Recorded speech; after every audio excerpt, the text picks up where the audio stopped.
Flex elbows are an important part of line set cover system, allowing you to cover unique situations that fittings can't accommodate. And our two original fittings are small and a large flex elbows. These are used specifically when your 4.5 inch duct was all the way out. The large would work, and when it's all the way down, the small would work.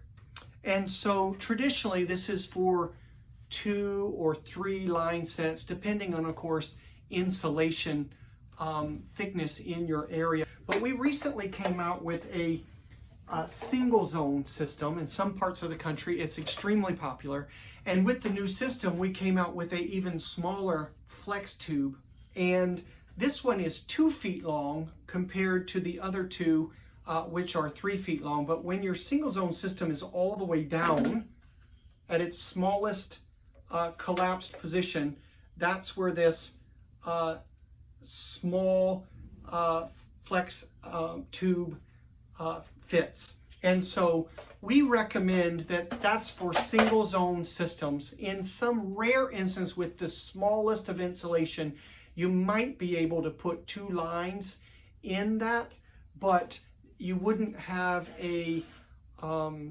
drain or room for anything else in this small flex tube. So I want to make sure that you, when you use any flex elbow, that you use the fittings that are designed for those. That's either the flex adapter or the wall flange. And I say that because those fittings have the teeth that are built in them that grab right on the duct and they won't let go. If you're covering line sets all the way out to the condenser, you have 2 options of fittings. You can either use the inside 90, which will allow you to take a more sharp turn to the condenser, and just by cutting part of the flex tube there, or you can use the flex adapter fitting that's better for a much larger sweep of the line set to the condenser.